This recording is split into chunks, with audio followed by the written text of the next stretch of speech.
Thank you for the opportunity. Please, the hot seat. Sorry, we have to move you out from your busy moment now. How's Nigeria treating you? Fine, very fine. 64 years of independence. Where are we? Nowhere. We're not even on the path to going anywhere. We know we are doing the wrong thing, but it's just that we keep doing it because,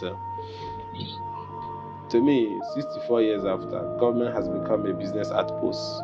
70%. So, elections doesn't count. Judiciary doesn't in some cases. Security agencies are running around politicians, turning themselves into talks to help them get to power. So 64 years after, what institution have worked or is working to put us on the path to being like even Ghana or Dubai or America? Ethnicity, religious divide. Of course, there's some level of stability. Don't you see their election? Well, mad people down here. No non-entities who are supposed to be in prison run up and down, disturbing the peace of the town because they find a way to dip their hand in public fund. And then these are people supposed to be in prison. So Ghana is far, far better. You can't even compare. Look at that democratic process. You can predict the election. You can see opposition in parliament. The president escaped it with one vote or thereabout in parliament. But the opposition produced the speaker, the NDC, 166 to 165. That's an outcome of a competitive election.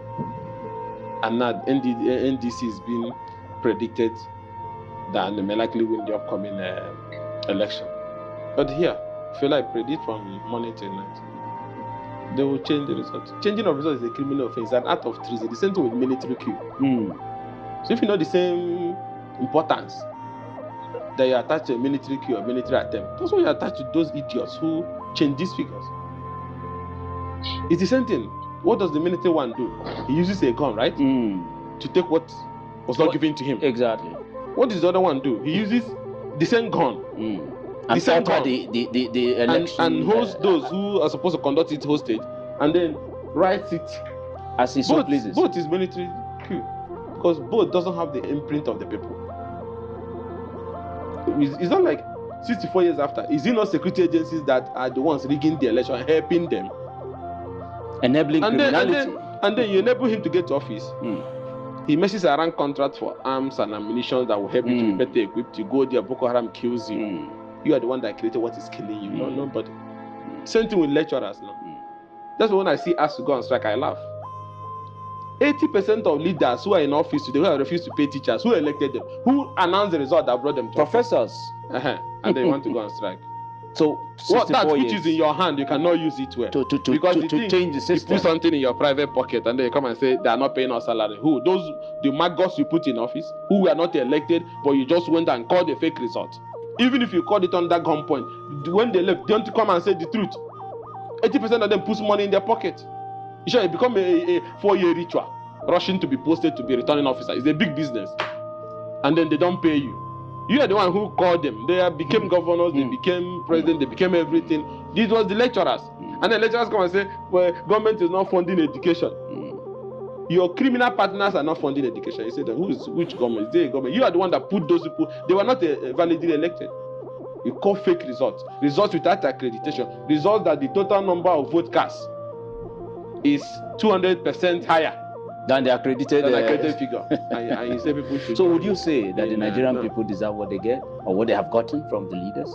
First of all, the leaders fail the people. Then out of desperation, the people now join the leaders to be somehow criminal because they collect money to vote now. When you send that little one as youth copper to go and do ad hoc stuff, the first thing now, he wants to be posted to Kano, Lagos, Rivers. Why? Where they say they can give them money. And then when you finish putting them in office, you open your dirty mouth, you say you don't have a job. You had a job. Your job was 20,000. So when you finish it, you shut up. Because that's what you're entitled to. Because you are the one that at times will carry people in bus. You're going to be changing figure. The figures you are changing is the outcome of what all these things, they're all related. Whether the policeman says he's not better equipped, how many police officers have stood up against wrong directive to change figures or chase opponents out of collection center. How many police officers? So you get what you deserve. If you don't have the equipment, you deserve it. Because you are the one that said that this part is the best. If you're a soldier, you don't get the equipment, good for you. How many of you have refused to say, hey, Oga, don't move that ballot paper?